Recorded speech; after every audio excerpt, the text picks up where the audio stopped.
você precisa entrar de novo, tá? Então, como a gente estava falando, eu havia esquecido de começar a gravação da aula, então agora a gente começa e vamos lá. Então, os que pediram um artigo para a aula, eu mandei, pediram um artigo sobre contabilidade agrícola, espero que alguns deles tenham servido para vocês, e eu também estou sempre à disposição para auxiliar. Eu vou agora começar a apresentação da aula e eu gostaria que vocês participassem bastante, que discutissem comigo, que fizessem questionamentos sobre o que eu estou apresentando para vocês, sobre as nossas aulas, né? Sobre a aula. Porque hoje, principalmente, nós vamos ter que ver algumas questões, tá? Então, hoje a nossa aula é do dia 18 de fevereiro de 2021. Aqui está o e-mail, vocês já conhecem, mas nunca é demais para relembrar. Esse e-mail é o qual vocês precisam se comunicam comigo, na universidade. Outro e-mail não atendo, somente nesse, tá? Então, nós temos algumas coisas que nós precisamos ver na nossa agenda. O que é? Vocês sabem o que é uma cultura temporária e culturas permanentes? Vamos lá. Já o pessoal que leu agora essa semana bastante artigos ali já sabe me ajudar. Saberiam me ajudar?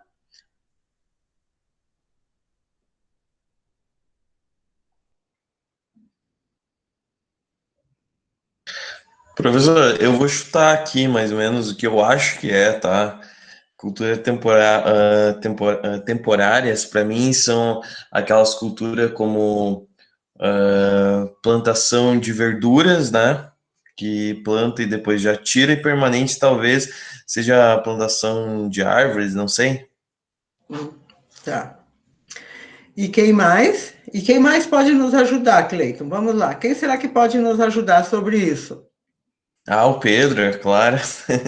O Pedro levantou a mão. Eu não vejo vocês, porque agora eu estou com a tela toda aberta e eu não consigo ver vocês. O Pedro disse que vai ajudar, Pedro? Pedro, vamos Boa noite. lá? Boa noite, Pedro. Pode ser. É o que o Cleiton comentou. Cultura temporária seria aquelas que têm um ciclo menor de um ano, né? E daí culturas perenes, no caso, permanentes, vem aí as frutas, árvores, florestas. Quem mais? Vamos lá. Professora, cultura temporária. Para mim, seria aquelas frutas que dependem de uma certa estação, não só frutas, como o gado, por exemplo, que tem uma certa estação.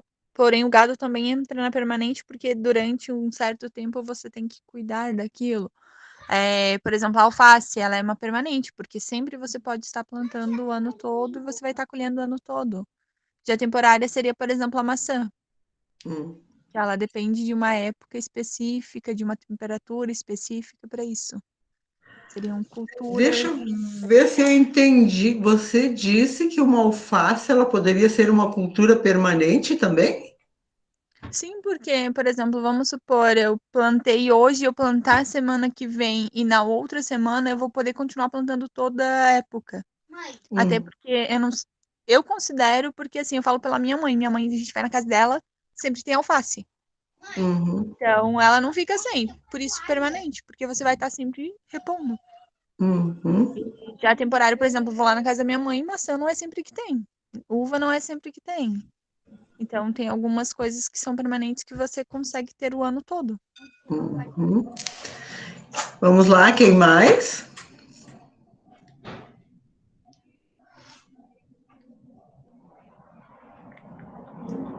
E quem se atreve a pesquisar agora ali, trazer o conceito para nós?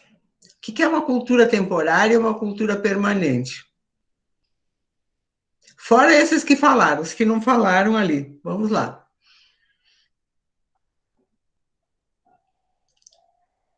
E os que estavam ali falando também podem pesquisar, mas assim, vamos lá, vamos ver. Já que Professora, posso falar? Pode. Cultura permanente são aqueles de longo ciclo vegetativo, que permitem colheitas sucessivas sem necessidade de novo plantio. As temporárias são de curta ou média duração, geralmente com um ciclo vegetativo inferior a 1 ano. Após a colheita, necessitam de novo plantio para produzirem. Tá, daí eu volto. Uma alface é uma cultura temporária ou permanente? Permanente. Temporário. Leia o conceito Temporária. lá de novo. Volta para o conceito lá, vamos lá. Temporária, professora, porque ela precisa de um novo plantio. Ah, verdade. Olha a pegadinha de uma prova e de uma questão, né? Então vamos lá, definindo. O que é uma cultura temporária? São de curta ou média duração, E que precisa do quê? que necessitam de novo plantio após. Que necessitam de novo plantio para produzirem. Uhum. E a permanente? E a permanente, aquelas de longo ciclo, que permitem colheitas sucessivas, sem necessidade de novo plantio.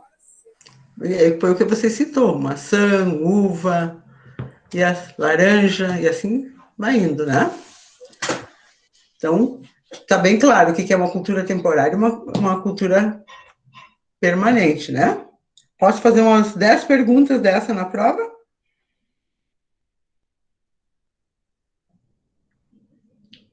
Sim ou não? Pode. Tá bom.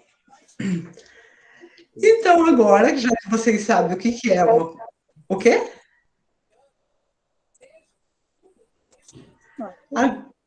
Agora que vocês já sabem o que é uma cultura temporária, uma cultura permanente, nós precisamos definir os nossos trabalhos dos grupos de vocês, tá?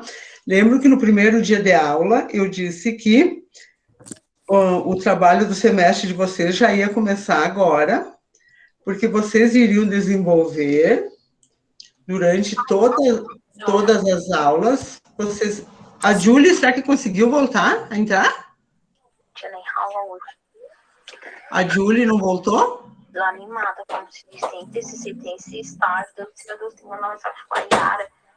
Oi, alguém está com o microfone aberto ali, falando com outras pessoas. A Julie voltou?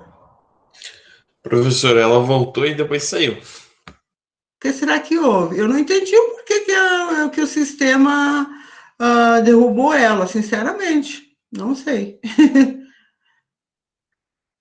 Professora, será que ela não entrou com um e-mail que não é o institucional? Pode ser, pode ser. Aí, quando a senhora Aí, ativou para gravar, ele foi ali quando pediu para isso tirar ela. eu acho que foi isso, pode ser. Então, ela tem que entrar com o e-mail, pode ser. Então, isso. Que daí o sistema não permite, tá? Voltando lá, então, né, o nosso trabalho, quer dizer, o trabalho de vocês, né, então agora vocês têm definido o que é, e o que é essas culturas, e quando eu disse para vocês, assim, que vocês precisavam já começar o trabalho agora, para me entregar lá no final, lembram? Os que assistiram a primeira aula, estão lembrados, né, ou já esqueceram?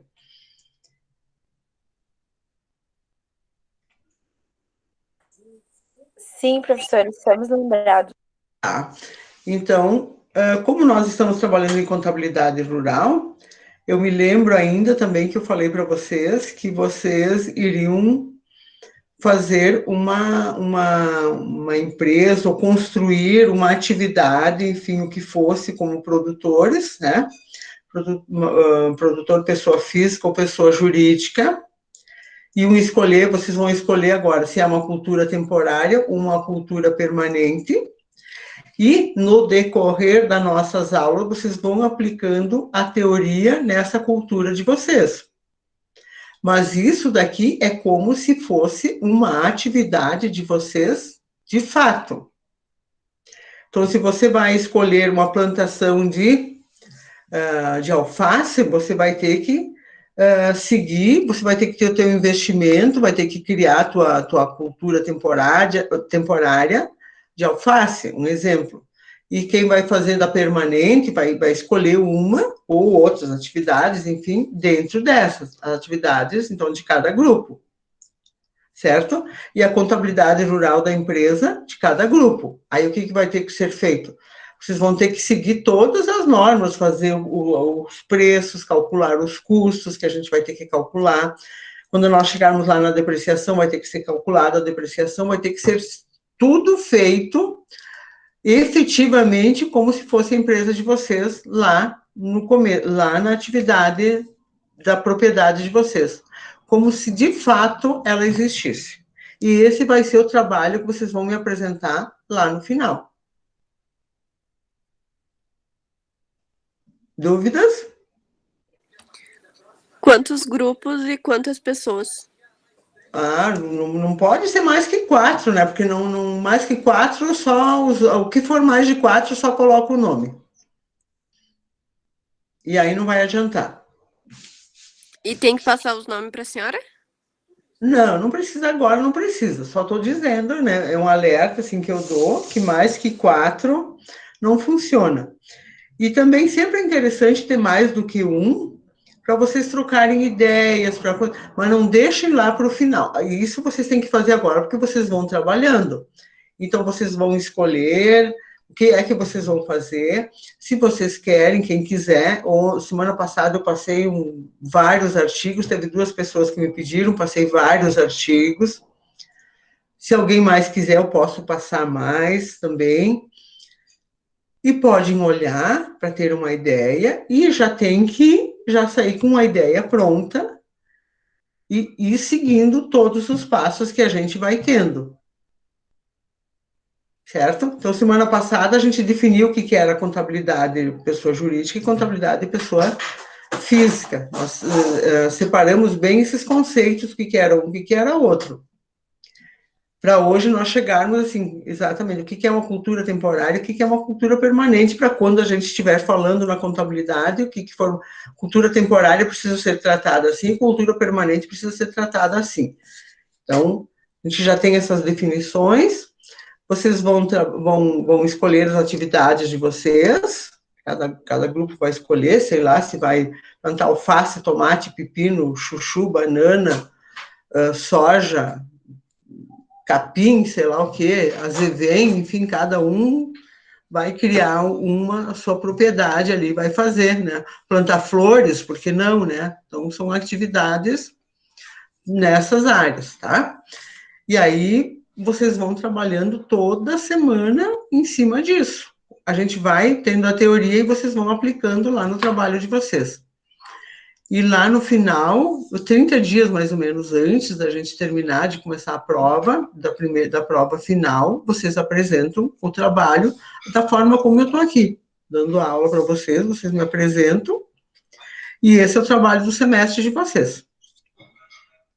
Aí eu me lembro que eu perguntei, vocês querem fazer artigo ou querem fazer isso? Aí, eu já fiz artigo com vocês. Eu acredito que vocês aprendem mais nessa questão, assim, na prática. Praticando mesmo. Aqui a gente se permite errar. Quando a gente está praticando num negócio que ele é fictício, a gente se permite errar. O que não dá para a gente errar quando o negócio for de fato, de verdade, né? Certo? Dúvidas ou posso ir adiante? Por favor, me diga se ficou claro ou não.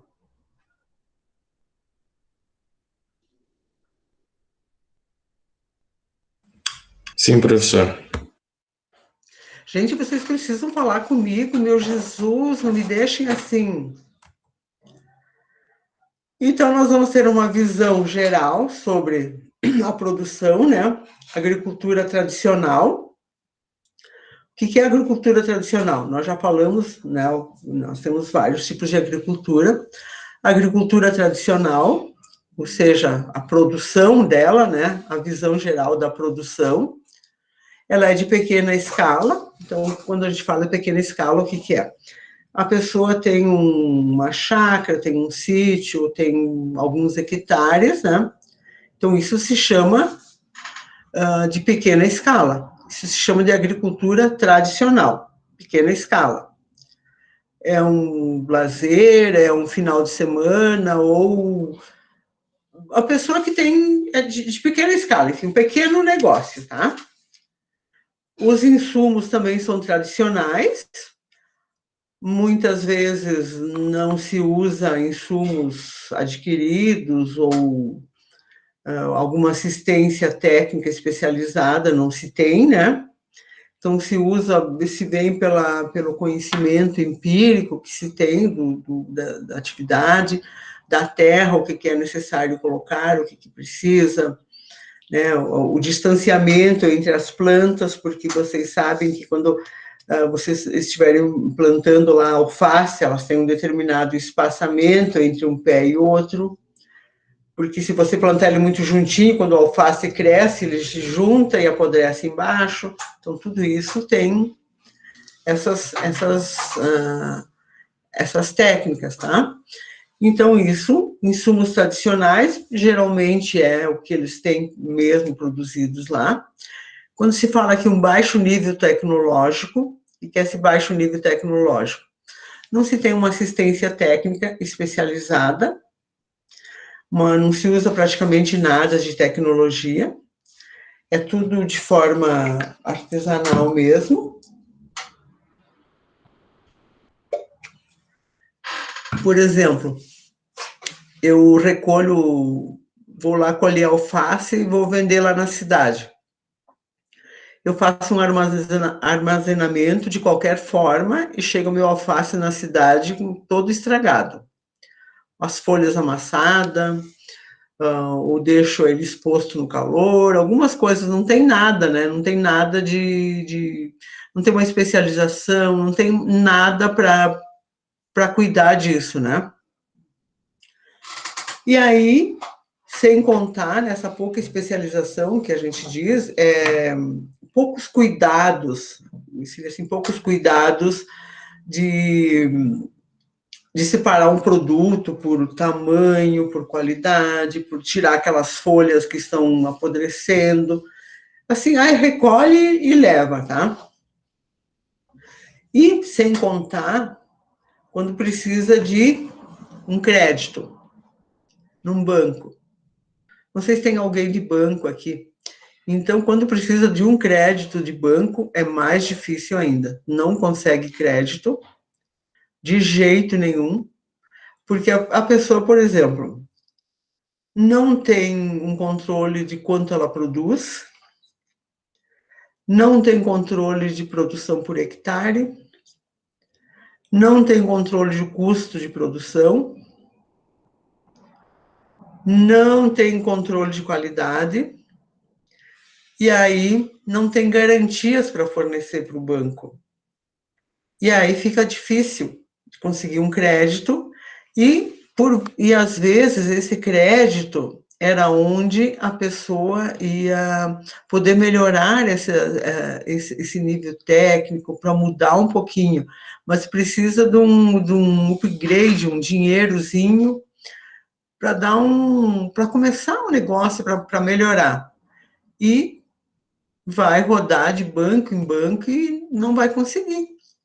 Não vai conseguir, não vai ter alguém que vai afiançar essa propriedade, tá? Não vai ter, isso é muito difícil. A produção dispersa, o que é essa produção dispersa?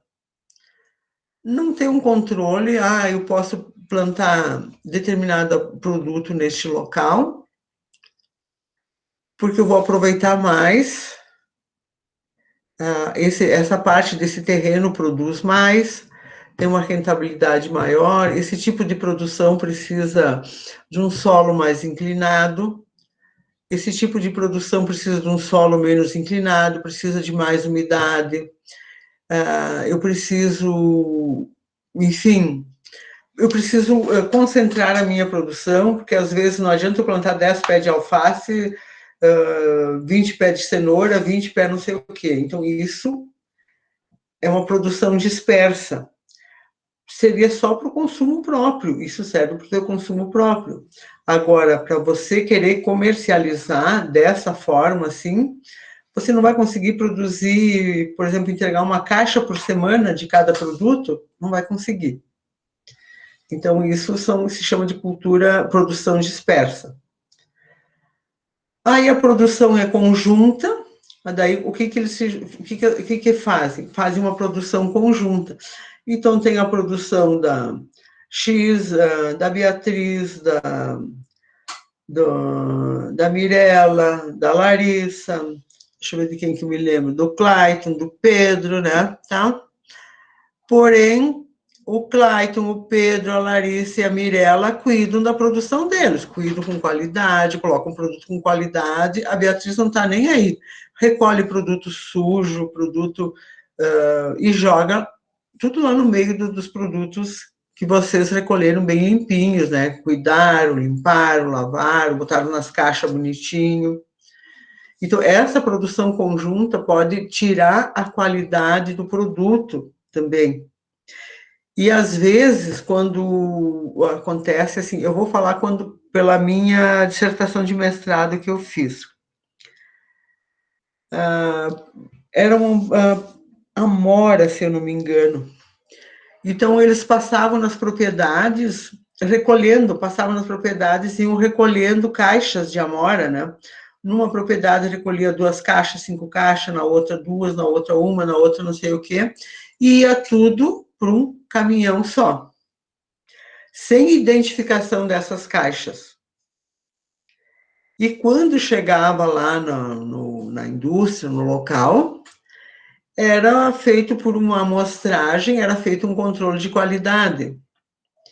Aí ia lá e tirava, uma coincidência, pegava de uma caixa ou de outra, aí foi encontrado um produto altamente tóxico, altamente não recomendado para os seres humanos. E vai descobrir de quem que era essa caixa de produto que estava lá dentro do caminhão. Esse era um problema da agricultura, né, da agricultura tradicional de pequena escala, que não tinha esse controle das caixas da produção, não tinha uma identificação, não era codificado, não tinha nada, tá? Então, isso é um dos problemas. O que acontece? Todos os produtores, aquela indústria não recebeu mais e cancelou toda a compra dos produtores, porque ninguém se acusou de quais produtos estavam sendo utilizados na sua propriedade. E aí, essa grande empresa, uma indústria de sucos, que comprava toda a produção deles, cancelou, não comprou mais. E aí, resumindo, eles tiveram que cortar toda a plantação deles, porque ninguém mais comprava, e nunca descobriram de quem era a pessoa, de qual era a propriedade que usou um tal produto que é proibido no Brasil, e ele estava sendo usado. Como que a pessoa conseguiu usar? Não sei. Então, isso foi um problema sério. Então, esse aqui também é um problema, como eu disse para vocês, vocês plantam, cuidam, vamos imaginar assim que seja alface, né? Colhem direitinho, batem, tiram toda aquela terra, aquela coisa que fica, aquelas folhas estragadinhas e tal, mas é tudo recolhido em caixas, né? As caixas não são identificadas, aí eu recolho de qualquer jeito e jogo lá dentro de uma caixa. E eu tenho 2, 3 caixas e vocês têm 10, 12. E a minha caixa foi misturada com a de vocês. Eles vão dizer que o produto contaminou todos. Minha caixa a minha alface tinha pulgão, tinha uma série de outras coisas, misturou tudo. Estragou todo o produto de vocês, né? Então, isso aqui é um problema também, tá? Essa produção conjunta aqui, sem você conhecer bem quem são as pessoas, quem são teus componentes, teus parceiros de negócio, como a gente diz, é um grande problema. Aí isso acontece quando a gente faz trabalho em grupo também. A gente pensa que está com todo mundo trabalhando e, às vezes, tem uma laranja podre no nosso grupo, né? Que não trabalha, que não faz nada e ainda esquece de mandar o nome completo, né? E aí, lá na hora de apresentar, manda o nome, coloca o nome e a caneta e coloca abreviado ainda. Então, nós temos, na visão da agricultura, na produção geral, agricultura moderna, então tem uma escala maior, já usam os insumos modernos, né? Então, aqui uma escala maior, usam insumos modernos, Tem uma tecnologia moderna, já tem algumas coisas, aí tu já faz um controle maior. Tem uma maior especialização, fácil acesso ao crédito, claro, aqui tem garantias de retorno. Então, se eu tenho fácil acesso ao crédito, porque quer queira ou quer não queira, o dinheiro faz toda a diferença. Porque às vezes eu até posso ter a intenção aqui de querer melhorar minhas atividades, mas eu não tenho dinheiro. Claro que tem coisas que não dependem do dinheiro, tá? Aqui, por exemplo, tem coisas que não dependem do dinheiro, mas às vezes eu quero fazer alguns investimentos, alguma coisa necessários para melhorar meu nível técnico, para melhorar nessa parte de especialização, mas eu não consigo, não tenho crédito. Já aqui na agricultura moderna, eu já tenho um fácil acesso ao crédito, porque eu já tenho uma escala maior de produção. Se eu tenho essa escala maior de produção, com certeza eu tenho um controle de custos, eu tenho um controle da quantidade que eu estou produzindo, um controle de quanto eu posso produzir por dia, por hora, por semana, por mês, enfim. Isso aqui é uma escala. Eu tenho uma escala definida, chamada de caderno de campo, como se diz, essa escala de produção. Eu tenho insumos modernos, insumos que efetivamente pode ser usado naquela determinada produção, que não é todo produto que pode ser usado para qualquer planta, né? Para qualquer tipo de planta, para qualquer tipo de fruta.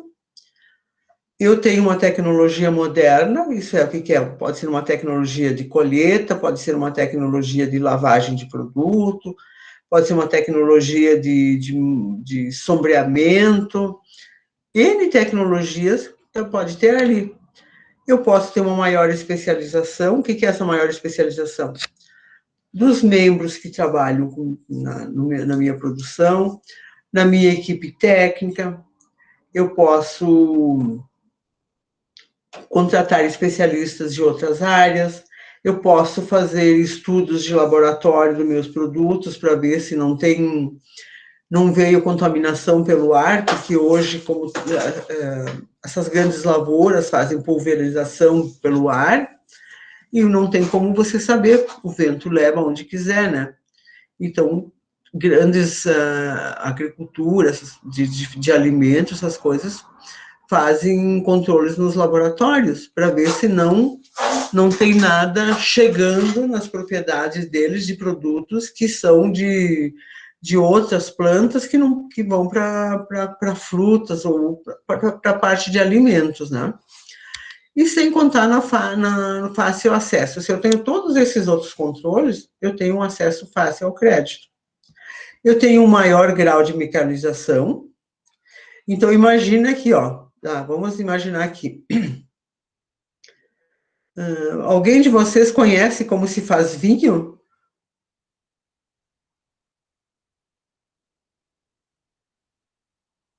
Vinho, professora? É vinho? Vinho? Sim. Como que se faz? Não, maneira artesanal? Maneira natural, assim, o normal. Vamos imaginar lá na agricultura familiar. Como é que é feito o vinho? O vinho, ele é colhido, em alguns casos, em menor escala, é tirado o grão dos cachos e depois é fermentado por 5 dias. Depois de 5 dias ele é coado para tirar a casca e vai para os barris de fermentação. E logo após é servido. Tá, e você já... E tem processos um pouco maiores, né? Depende do volume de escala, né? E tem aqueles também... Vocês já ouviram aqueles que amassam com os pés? Sim. Não? São os mais antigos, no caso, né? Exatamente, né? E aqui, então, então, imagina o maior grau de mecanização. Hoje, por exemplo, para fazer um vinho, Aqui, a gente sabe que, por exemplo, se amassar aquele talinho verde, vai deixar o vinho amargo, né? Então, com certeza, se tiver uma boa mecanização, uma boa tecnologia, vai conseguir tirar a uva do cacho sem tirar o caulezinho, e o vinho vai ficar melhor. Ou outras culturas, a maçã, por exemplo. Imagine a maçã, hoje ela é toda lavada de forma mecanizada, né? A maçã é toda lavada, hoje, já há muito tempo, né? Toda lavada de forma mecanizada. Imagine se fosse lavada à mão, jogada assim, como seria, né? Então, isso são, essas agricultura moderna, é tudo mecanizado, não tem nada feito à mão, né? Maior uso do capital, então eles usam o capital, eles investem esse capital, é todo investido, eles investem em novas tecnologias, investem no crédito, investem em tecnologias modernas, investem em insumos modernos, enfim. Isso é uma visão da agricultura moderna, tá? Algumas questões aqui?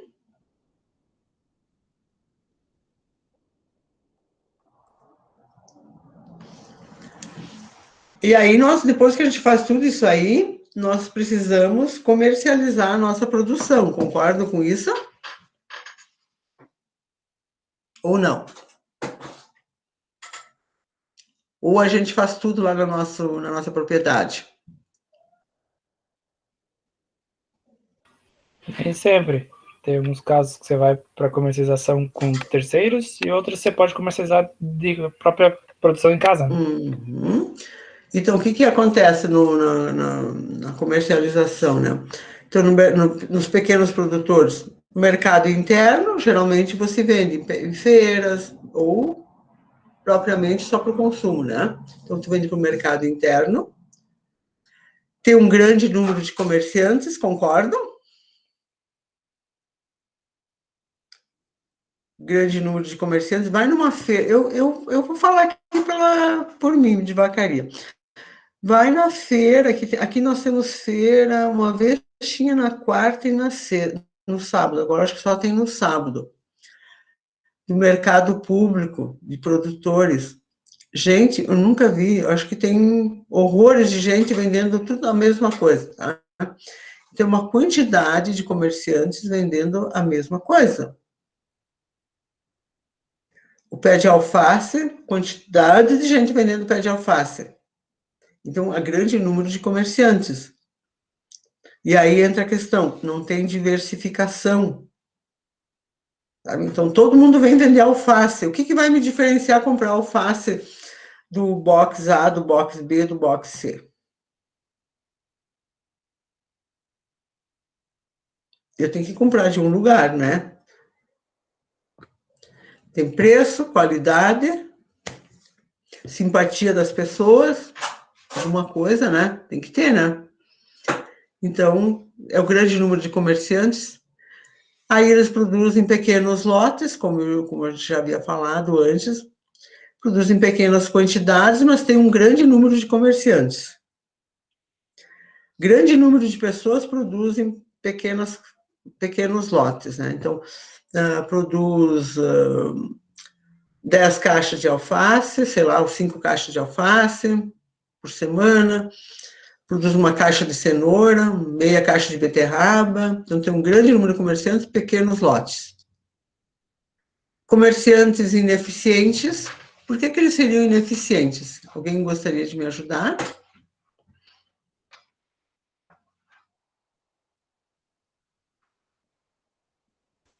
Nem toda, um exemplo da feira, nem toda feira vai ter produto, né? Nem toda feira ele vai ter produto. Então, imagina, um sábado você tem alface, no outro não tem. Não tem organização no ciclo de produção, né? Não tem organização no ciclo de produção. E aí, daqui a pouquinho, no outro sábado, aconteceu 2 caixas de alface. Né? Não tem esse controle, sabe? Então, não tem esse controle, né? Então, comerciantes ineficientes, eles perdem perde muito. Custos e margens elevadas, por que eles têm esses custos e margens elevadas?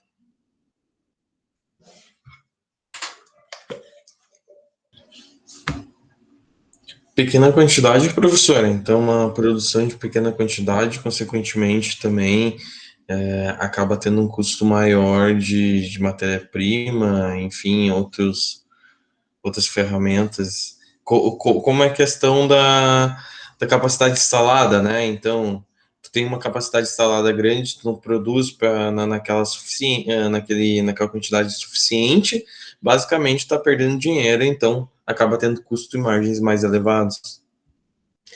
Exatamente. Daí o que as pessoas dizem? Ai, mas não está cobrindo meus custos. Daí o que acontece? Semana passada eu coloquei fora 2 caixas de alface, foi o que eu disse, né? Ai, vou ter que aumentar minhas coisas aqui, daí tu acaba, né? Custos e margens elevadas, né? Então são coisas assim que tu começa a balancear porque você não tem um controle, tu não tem controle de nada, né? Então, como eu vi hoje uma pessoa dizendo, eu achei muito, muito interessante o que ela disse. Tudo começa como se, eu achei muito, assim, nunca tinha ouvido falar essa expressão. Ela disse, é como você ir numa manicure. A tua unha só vai ficar bem feita se ela começar a lixar bem a tua unha. Eu nunca tinha pensado nisso. Se ela começar a lixar bem tua unha vai ficar bem feita. E aí é o processo. Tem que lixar a unha, tem que tirar a cutícula, tem que não sei o que, não sei o que. E aí foi indo. Eu digo, nossa, nunca tinha pensado nisso. Então é um processo, né? Que é contínuo. Uma coisa depende da outra. Então, se eles são ineficientes, eles têm os custos elevados, como o Cleiton falou, né? Eu tenho um custo de manutenção. O custo está aí. Se eu produzir 2 caixas ou 10 caixas, ele está ali. E as margens são elevadas, baixos preços aos produtores, e aí vocês concordam, tá? Então, eu não vou para a feira vender meus produtos. Quem que vai vender meus produtos? Um atravessador ou coisa parecida, né? Aí o produtor é o que menos ganha, né? Não é sempre assim? Baixo preço aos produtores, né? Então, digamos assim, que eu tenho tudo isso aqui, custos e margens elevadas, baixos preços aos produtores. Esses aqui são os que menos ganham sempre, sempre, porque quem mais ganha é quem comercializa, tá? Os produtores são os que menos ganham. Tá aqui, onde tá? Os produtores são os que menos ganham. Tá aqui, onde tá? Elevado preço aos consumidores. Então, se eu tenho custos e margens elevadas, eu tenho elevado preço aos consumidores. Eu preciso elevar o preço para eles, porque eu tenho os custos altos, eu tenho que cobrir os custos, eu elevo o preço aos consumidores. Se eu elevo o preço aos consumidores, por sua vez, o que vocês acham que acontece?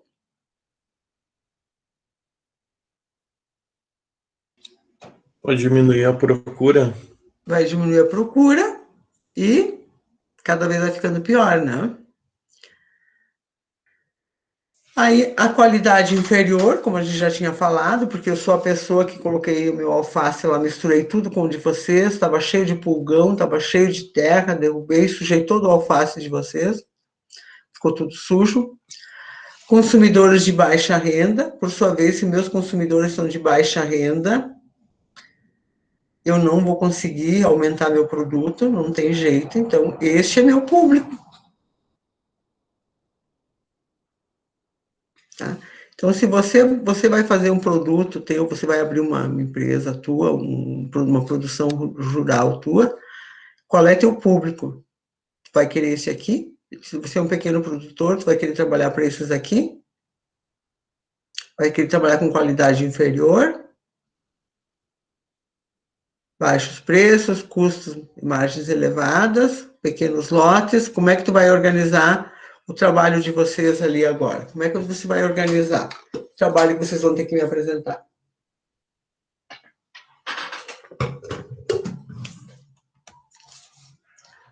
Médios e grandes produtores. Mercado interno. É que faltou. Era mercado interno e mercado externo. Deixa eu só...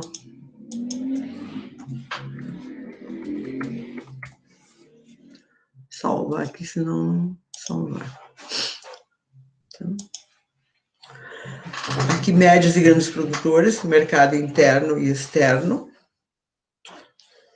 Poucos intermediários. Por que tem poucos intermediários?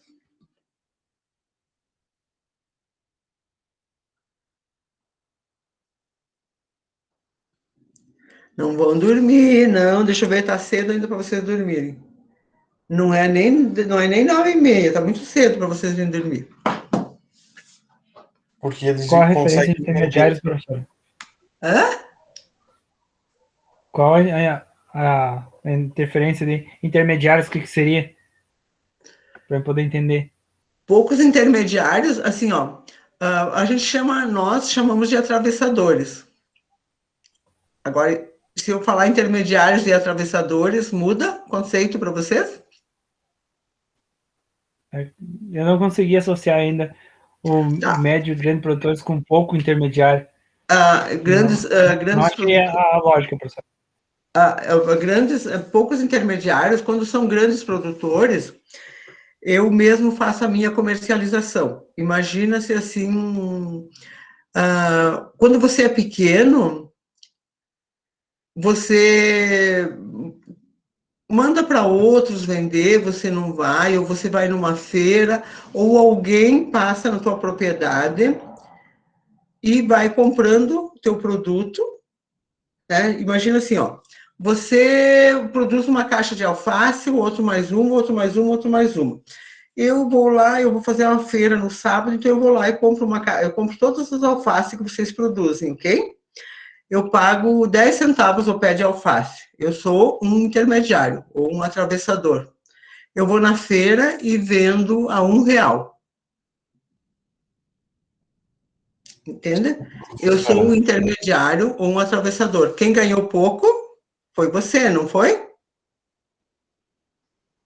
Agora, se você é um grande produtor, você mesmo produz todo o teu alface, coloca no teu caminhãozinho e vai para onde? Para tua feira, ou vai para um Ceasa e vai colocar teus produtos, não vai? Tu não precisa de intermediários, tu não precisa de pessoas que façam as vendas para ti. Você mesmo vai. Imagina-se vamos ali na região de vocês, uma grande empresa de maçãs. Ela mesma faz as vendas das maçãs dela, né? Tanto no mercado interno quanto externo. Agora, imagina os pequenos produtores de maçã. Quem faz as vendas das maçãs para eles? Eles têm que vender para essas grandes empresas de maçã, que pagam o que eles querem, e recebem quando, não sei, talvez. Não é isso? Ou vão vendendo para essas indústrias de sucos ou outros, e aí eles ganham um pouco, que é o produtor que ganha pouco, e esses intermediários são os que mais ganham.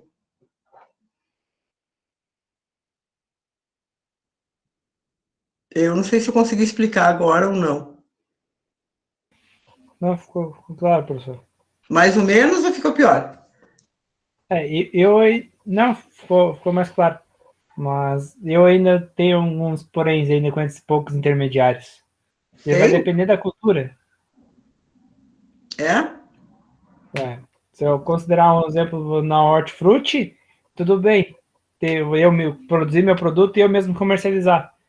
Mas eu penso num exemplo nas commodities, soja, milho, até o próprio café. Geralmente o produtor se junta com outros para vender melhor o produto, ou ter um volume em escala maior, né? Ele já é um grande produtor, mas ele se junta com outros para ter mais escala ainda. Mas aí eu vou te dizer assim, um produtor de soja, ele vende sozinho. Ele faz um depósito numa cooperativa e ele manda para o porto, né? Mas quando ele se junta à cooperativa, a empresa é dele. E a cooperativa são vários donos. Então ele não vende sozinho. Sim, concordo. A cooperativa tem vários donos, tá? E a cooperativa também cobra para isso, não cobra? A cooperativa Sim, também é um intermediário nesse sentido, não é? Sim, é um intermediário. Mas ele é dono daquela empresa também. Então nada mais justo ele comercializar por ela. Professora, eu não sei se entraria bem no assunto que vocês estão falando, mas, por exemplo, a senhora falou ali sobre poucos atravessadores. A minha visão é porque para você ser um atravessador, você vai ter que ter, em diversos produtos, você tem que ter uma forma de estocar aquele produto, um cuidado especial para que ele não estrague. Um exemplo, a maçã. Eu sou uma pequena produtora rural, eu não tenho como manter aquele produto. Um exemplo, eu cultivo maçã lá. Eu colhi ele hoje, mas eu não consigo manter ele ali 20 dias porque ele vai estragar. Já a Malk, por exemplo, que é uma empresa forte, é uma empresa grande de cultivo de maçã, ela tem como estocar, ela consegue deixar a maçã estocada ali por um ano, porque eles têm todo o equipamento. Então, acaba que eu, sendo uma pequena produtora rural, se eu não aceitar vender pelo valor que eles querem pagar, eu vou acabar perdendo o meu produto. Sim, mas Aí é onde entra isso de de poucos atravessadores, porque os atravessadores normalmente eles têm que ter uma grana grande para poder manter aquilo. claro que é. Quem seria essas empresas que você falou? Como é que é o nome da empresa que você falou? Que Malk. deposita. Hã? Malk. Malte? Malk. Eu não entendi bem, mas é essa empresa aí, tá? Ela, ela paga um valor X lá da tua maçã, Sim. baixinho, né? E você, para não perder tudo, ou você entrega por aquele valor, ou não recebe nada, porque, como você mesmo disse, em 20 dias você perde tudo, não perde? Isso.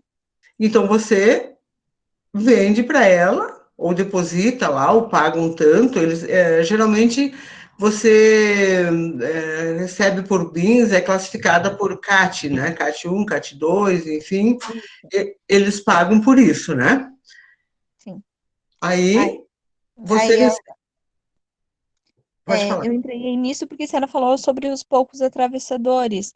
Na verdade, ele até tem, porém são os que são os mais fortes. Não existe aquela variedade.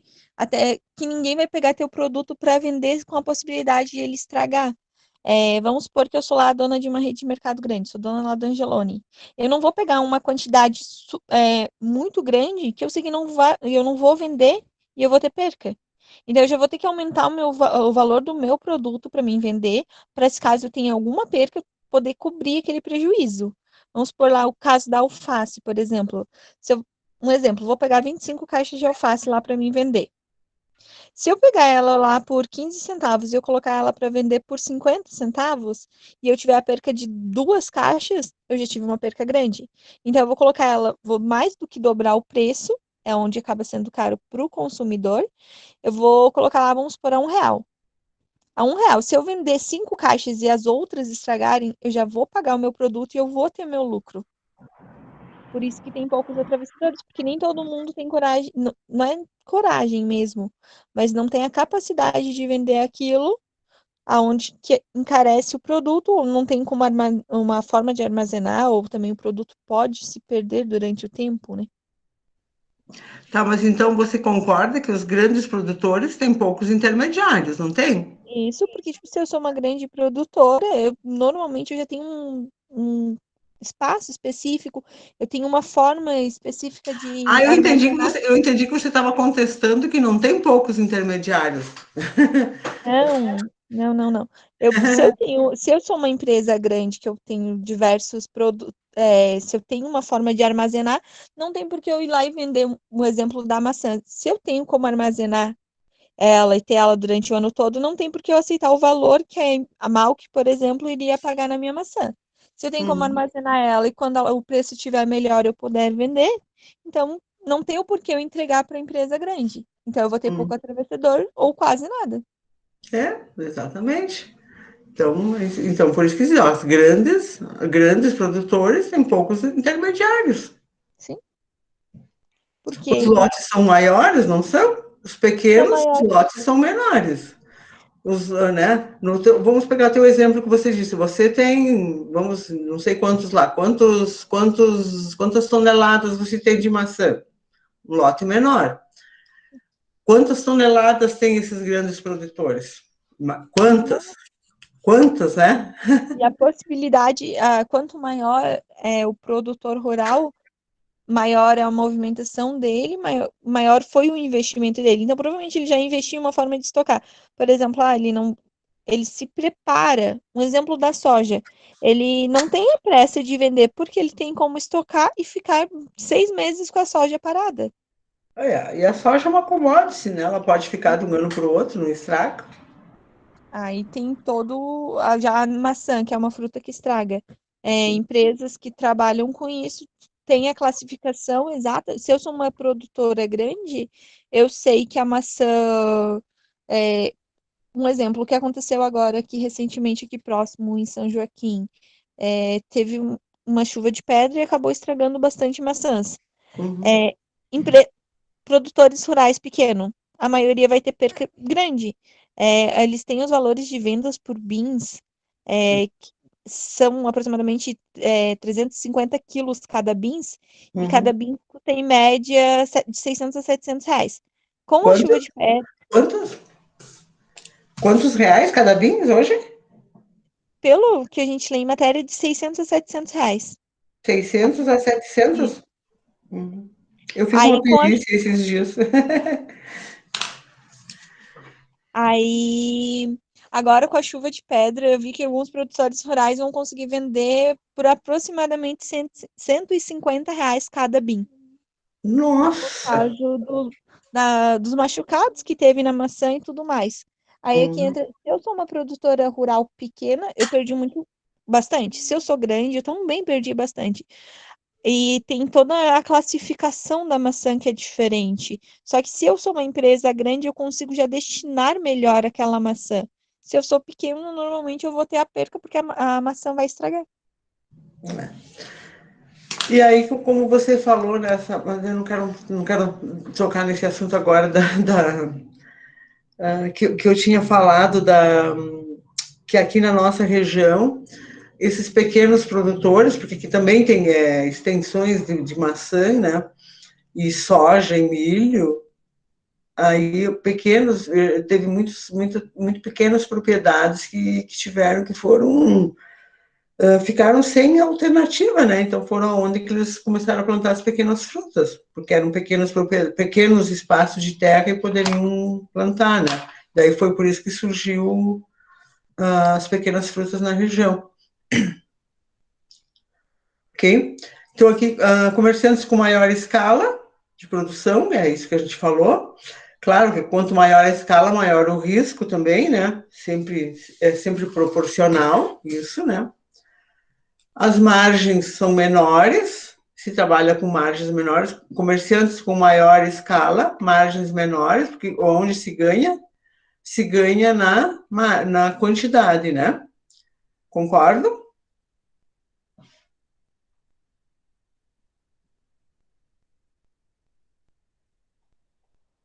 É diferente você comprar uma caixa de um determinado produto e você comprar 1000 caixas. Ou você ganha na quantidade, né? Então, as margens são menores, mas você ganha na quantidade. Intermediários mais eficientes. Aqui os intermediários aqui, ó. Lembra que a gente falou, né, lá em cima? Poucos intermediários, mas os que tem são mais eficientes, porque eles estão trabalhando com o produto, que tem muita gente envolvida e muito dinheiro. E ao passo dos outros que nós tínhamos consumidores de renda baixa, aqui nós trabalhamos com consumidores de renda média e alta. Não que vai fazer uma diferença, mas na questão de comercialização faz diferença, sim. A questão de produtos, a questão do produto que vocês estão comprando faz essa diferença muito. E também aqui, médios e grandes, né? Tá praticamente igual, como eu falei antes, médios e grandes produtores, mercado interno e externo também, poucos intermediários, nós também já havíamos falado antes, né? Meu Deus, há poucos intermediários, maior organização dos produtores, porque aí acontece, por mais que alguns digam que não, mas existe as associação dos produtores, ao menos na minha região, tem a Associação dos Produtores de Maçã, Associação dos Produtores de Grãos, Associação dos Produtores de não sei o quê, porque eles se reúnem e formam as associações, e aí eles se tornam fortes, formam as associações fortes, lotes maiores. Não sei se aí na região de vocês, com certeza deve ter alguém, tem alguém de vocês ali que trabalha com maçãs?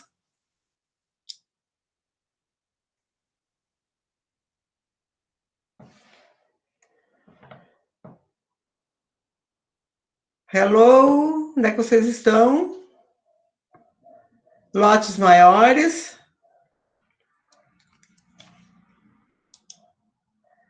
Ah, estão aí? O que vocês não estão falando? Então, vamos lá. Lotes maiores, comerciantes com maior escala, margens menores, também já tínhamos falado antes, intermediários mais eficientes, menor variabilidade de preços. Então, nós temos um preço que ele não varia muito, é mais ou menos, ele é um preço mais certo. Consumidores de renda média alta e melhor infraestrutura. Concordam com isso ou não? E agora, para tirar o sono de vocês, agora vocês vão trabalhar. Já que vocês não quiseram falar comigo, vocês vão ficar de castigo agora. Uma atividadezinha para vocês aí hoje. São só 5 questõezinhas, tá? Diferencia os seguintes termos: agricultura tradicional e agricultura moderna, dualismo, né, no paralelismo ou nas atividades de comercialização, o argumento de que a comercialização é ineficiente usualmente baseia-se em alguns pontos básicos. Quais são esses pontos básicos? Quais são as principais críticas à comercialização? Qual é o efeito das condições socioeconômicas nos países em desenvolvimento sobre o desempenho da comercialização? Qual é o efeito das condições relativas ao mercado nos países em desenvolvimento sobre o desempenho da comercialização?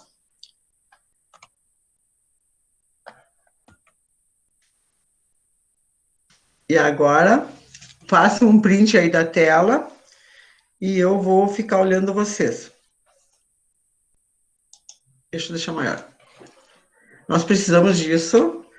Nós vamos trabalhar já trabalhando nisso dali, e a gente já vai discutindo, vamos pela primeira, começando nas questões ali, tá? Tem uns 20 minutos de aula ainda, diferencia os seguintes termos: agricultura tradicional e agricultura moderna. Qual é a principal diferença? Vamos lá. Já tem aqui, professora. Já tem? O que você encontrou? Então, a agricultura tradicional, ela é feita em pequenas propriedades, né, que geralmente são destinadas apenas para a subsistência das famílias que praticam o cultivo, né, então, normalmente não são comercializados em grande escala, então essa é mais ou menos a definição de agricultura tradicional. Já a agricultura moderna, ela já é um pouquinho diferente, ela é um processo mais elaborado, estruturado em si, né, pois faz uso de maquinários, de planejamentos, né, de produção mesmo, nesse caso, produção agrícola, né. Essas atividades, então, ela tem o objetivo principal de abastecer os diversos comércios, assim como acelerar daí desenvolvimento das sementes cultivadas. Então, utiliza de ferramentas, de produtos para desenvolver mais rapidamente aquele plantio, né? Muito bem, parabéns, parabéns. E aqui é um paralelo nas atividades de comercialização.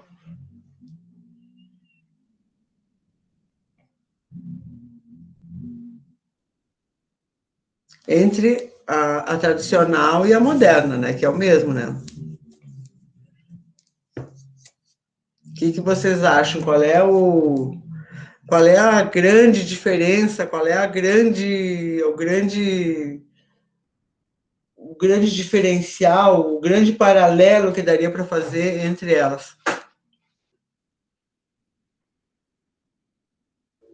Professor, eu acredito que a agricultura tradicional, então, ela trabalha mais aquela agricultura familiar do pequeno agricultor, mesmo, plantio, um plantio sem muita tecnologia, bem manual mesmo, né?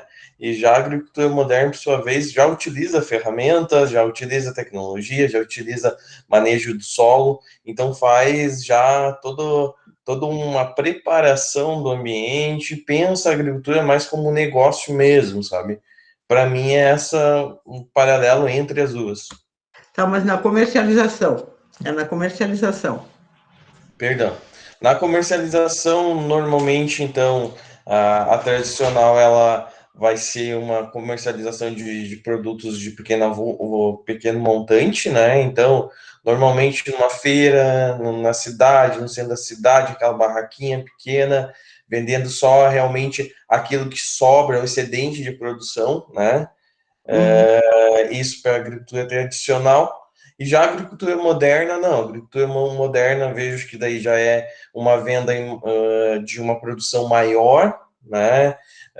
Com todo direto para uma indústria, tendo uma pessoa, um grupo ali fazendo a coleta, talvez, mas já entregando para a indústria, né? Os atravessadores, que a professora falou.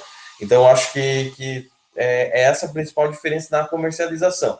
Um comercializa diretamente para o cliente final, e o outro, por sua vez, já vai comercializar para uma indústria, né, para manipulação e manejo em grande quantidade.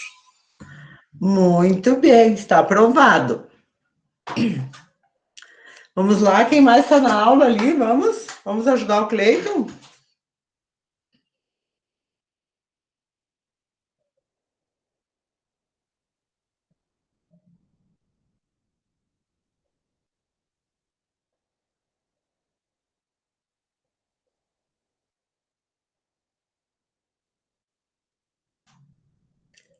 Vamos lá.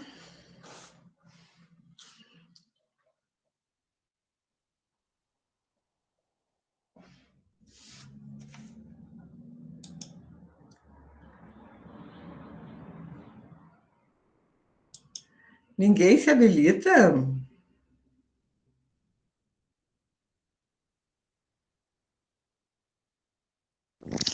Assim, professora, como o Cleito falou, ele deixou bem resumido e eu acredito que o Cleito ele entrou bastante no que a gente estava conversando, que seriam bem em relação à forma de comercialização que entra. E foi o que a senhora realmente já falou, do pequeno comerciante que vai lá na feirinha até o atravessador que compra e direciona o produto. Aí ele entra nessas duas questões. Então ficou bem resumido. Eu acredito que a questão mesmo já ficou bem clara. Tu acha que ele abrangeu a questão 2 também? Isso. Ele ficou bem claro. Tipo, ele entra nas duas partes. Aquele produtor que produz, chega na parte na outra semana não tem a produção, até o atravessador ou a empresa grande que produz e ela tem como manter o seu produto, direcionar, classificar. Bem resumido já para até a questão 2 também. Aqui também, quais as principais críticas à comercialização? Praticamente a gente junta aí. Tá? Quer falar? Não, ele é que, tipo assim, como a gente debateu bem o assunto, a gente acabou falando isso tudo antes de entrar nas questões. A gente Uhum, conversou sobre esses pontos específicos mesmos. uhum. É, Com quem que eu tô falando? com a Jade. Como? Jadiele. Deixa eu ver se eu lembro de ti. Já Ziele, Ziele. mas não me Isso. lembro de você. Não lembro de mim. Eu ligo a câmera um pouquinho. Foi isso. Ah, lembrei. Lembrei. Muito bem. É o filhote ou o irmão? Filhote. Ah, oi, Oi. tudo bem? Uhum. Ai, que bom. Então vamos lá. Agora para a questão 4. Qual é o efeito das condições socioeconômicas nos países em desenvolvimento sobre o desempenho da comercialização? Em países em desenvolvimento. Tô louco pra apagar a luz. Olha, professora, essa questão aí ela é outra que abre diversos caminhos ou rumos para conversa. Porque assim, vamos supor que um exemplo, o Brasil, ele está ali se desenvolvendo agora a comercialização.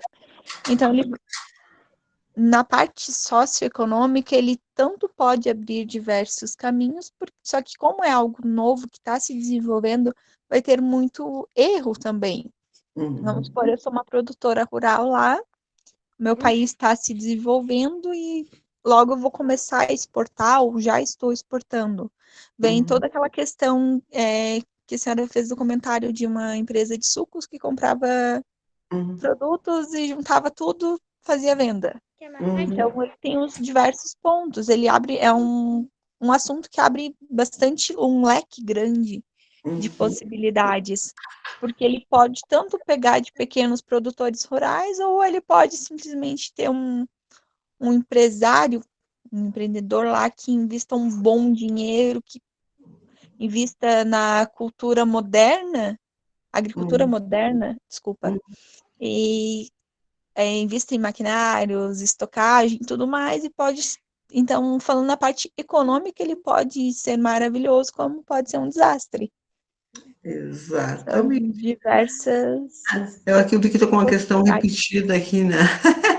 Digitei 2 vezes. Deixa eu salvar. Tá. Mais alguém quer falar alguma coisa sobre isso? Sobre as... Nessa última questão eu posso falar, professor. Hã? Nessa última questão eu também posso falar. Quer ver comigo? Não, eu posso comentar também dos Então efeitos vamos lá. socioeconômicos. Vamos lá. É isso. Ah, parabéns, Pedro. Isso daí, Pedro. Vamos lá. Tem que dar vez para os outros também, não é só a gente.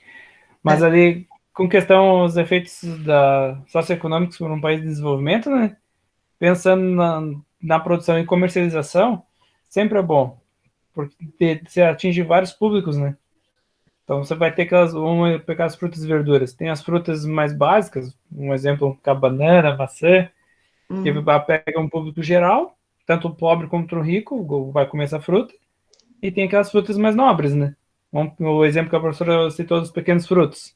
Já é uma classe diferente. Então, a possibilidade de ganho é para ambos os lados, né? Então, você não fica à mercê só de um local específico. Exatamente. E foi bom você ter comentado nisso dos pequenos frutos, porque realmente eles são muito caros. Eu me lembro que na época, assim, a Amora, eu acho que era uma das mais baratinhas. Mas tem frutas ali, na época, que eu me lembro, que foi em 2011, custava R$60 ao quilo. Um absurdo, né? Temos um exemplo de fruta, agora me fugiu o nome na cabeça, ela é uma fruta amarelinha. O Physalis? Physalis. Ele tá mais de R$80 o quilo. R$80 o quilo? Isso, eu estava conversando ainda essa semana com uma cliente minha que trabalha em uma padaria, e ela falou que ela queria fazer porque ela gosta de trabalhar com Physalis, e é uma fruta extremamente cara, que nem ela fala, é só para enfeite mesmo. Mas eu como Fisales como tomate, porque eu tenho na minha horta, assim, ele dá como tomate, é um isso. E em casa também, ela falou que trouxe umas sementes para casa dela para plantar, que Aham. realmente é muito cara. Outra fruta que é bem cara é uma vizinha. A framboesa, Não é a não, framboesa, o mirtilo, o mirtilo. ele é bem pequenininho, também é bem caro, e é muito bom. Bom, Esse é. Então são coisas assim, só que também, claro, é muito difícil de colher também, né? Essa forma, então o custo é muito alto para colher. Então imagina a diferença de você colher uma maçã e colher um mirtilo. É muito delicadinho, né? São coisas assim muito que requer mão de obra muito especializada também, né? E aí era uma das dificuldades que eu me lembro que os produtores falavam, a mão de obra. Tu só conseguia ter uma mão de obra qualificada para colher essas frutas se fosse da família. Porque se você tivesse que dependesse de terceirizar a mão de obra, você não conseguia ter essa mão de obra. Eu vou fechar aqui isso aqui, tá, gente? Para mim poder enxergar vocês. Eles não conseguiam ter mão de obra qualificada, porque são frutas muito pequenas e requer muita. Frutas delicadas, né? Requer muitos cuidados para trabalhar com elas. E eram só quem trabalhava com a família mesmo, era muito difícil. Então, imagina o mirtilo, é menor que um grão de uva para colher aquilo lá, então é uma coisa muito delicada.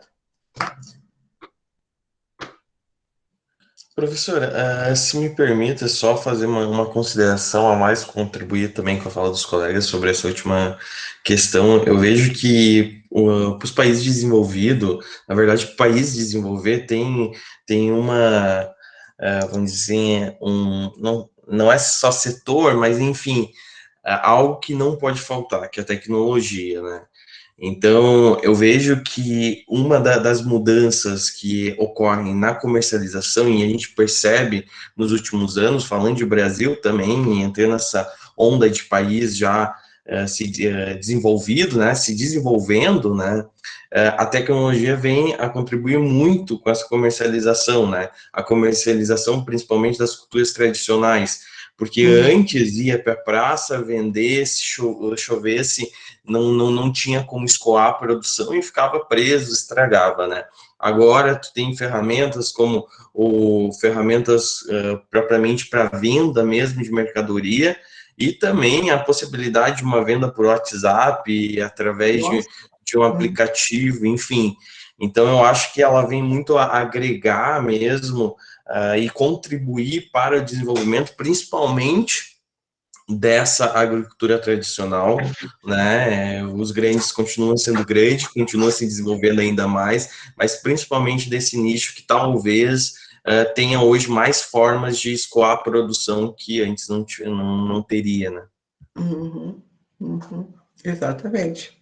Bom, é bem verdade isso, né? Que antes a gente não tinha, e isso é uma questão bem importante, que se não tivesse como escoar essa produção, também nós tínhamos, com certeza não tínhamos preços e não tinha tanto produto, né? Produto e não tinha qualidade de produto também, né? Então isso é um fator importante. E só voltando assim uma questão que eu estava falando antes, ali quando eu disse do Fisales, que eu comia como tomate, gente, isso ali é sério. Ele é como um capim que dá quando ele nasce, assim, na minha horta, é como salsa. Isso, claro, agora quando dá pulgão também é só matando mesmo, porque daí não adianta, apodrece tudo. Mas ele vem e produz muito, muito, muito, olha, com 2, 3 pés ali dá para fazer litros de geleia. Sim, Então, professor. assim, sério? Tô falando sério? Não, eu sei, aqui em casa também tem, só que assim, o que faz com o preço do Fisali seja tão alto é que ele precisa ter um cuidado específico, a embalagem dele já tem que ser específica, porque, vamos supor, a senhora colheu ele hoje aí, vai guardar ele vai amassar. Então, Ah, você sim, tem que ser é. em pequenas embalagens, você não tem como colher como a maçã É. E colocar ele em Uhum. pins. Se tu A colocar ele em pins, embalagem, ele vai as acabar embalagens que amassando. são caras, né? As embalagens das pequenas frutas também são caras, né? Tudo isso. Além da embalagem, a forma que você armazena ele, a forma da colheita em si. A senhora falou comer ele como um tomate. Eu acredito, eu não duvido disso, não. Até porque um pezinho ele enche bastante. E Nossa, ele sabe aqueles tem aquela. tomates cereja, aqueles pequenininhos, eu digo como Sim. tomate, aqueles tomatinhos pequenos, produz como aquilo lá? Porém, a gente não vê ele no mercado ele para vender como o tomate que tu vai lá e pega e escolhe. Até porque se tivesse essa opção, o pessoal ia apertar ele e ia acabar machucando. Porque ele é Sim. sensívelzinho. A Uhum. casquinha dele, o cliente que vai comprar, ele não pode ver como é o fruto dentro. Porque E às ele vezes já vem numa caixinha fechada. Se as você pessoas coloca, querem ver, né? querem ver, vai abrir, vai rasgar aquela casquinha dele. Abrindo aquilo lá, ele já perde o preço. Então, Uhum. por isso justifica o valor dele ser tão alto, sabe? Você vai ter que comprar sem saber o que tem dentro. Se ele já tá maduro, se ele não tá. Só olhando por Realmente, fora. realmente eu não tinha pensado nessa hipótese dele, de saber se ele está maduro ou não. Não tinha pensado nisso. Não tinha pensado. Além de ser um item que é mais usado como decoração mesmo. Então, Uhum. vamos supor que o preço do Physalis fosse barato por causa da produção, que realmente o pezinho enche. Uhum. Não é todo mundo que tem um pezinho disso em casa. Quem tem, Uhum. realmente tem bastante. Mas vamos supor que ele está com um preço acessível. Ele ia acabar, ia ter que reduzir o custo de embalagem. A colheita dele específica, você não pode ficar amassando aquela, tipo, palhazinha que ele tem por fora. E Não não sei o nome pode, porque daquilo. aquela protege a fruta, né? Isso. Então, assim, ele tem que ter todo um cuidado. Não é você pegar e simplesmente colocar dentro de um bin e foi. Ah, Como não, nem acontece com a pensar. maçã. Então, esse é o manuseio, né? O custo de manuseio, o custo de transporte dele, a logística toda dele, o manuseio, a embalagem, uma série de coisas que levam em consideração, né? Que tem que levar em consideração. Aí, como a senhora mesmo falou, a senhora tem ali ele fresco no seu pé, a senhora consegue ter um fácil acesso, porque a senhora vai lá e colhe, e normalmente vai colher o que a senhora vai consumir. Não vai É, colher tudo e estocar ele em casa, guardar ele dentro de casa. eu vou lá e olho aquele que tenho vontade, como, e O quando mesmo quero fazer acontece, geleia, eu deixo amadurecer mais e vou recolhendo. o mesmo acontece com o morango, porém o morango eles ainda conseguem classificar, a maioria dos produtores colocam os mais feinhos embaixo e os bonitos em Ai, isso cima. é uma sacanagem, né? Você olha os morangos maravilhosos em cima, aí quando você abre, tira os primeiros, que dó. E é 90% das empresas, ou até mais, fazem isso, colocam os feios embaixo só para Geral. chamar atenção. Aham, é geral, geral isso. E já o Physalis, você não tem como fazer isso, até porque você está comprando algo sem você ver, né?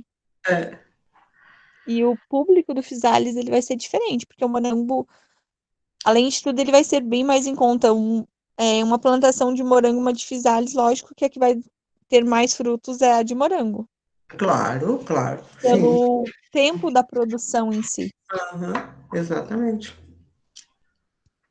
Então, tá, gurizada, deu 22 horas. Gostei de vocês debaterem a aula hoje, é isso aí, eu gostei, é isso que eu gosto de vocês, debaterem, conversarem, é assim que a gente aprende, aprende fazendo, tá? Tudo ok?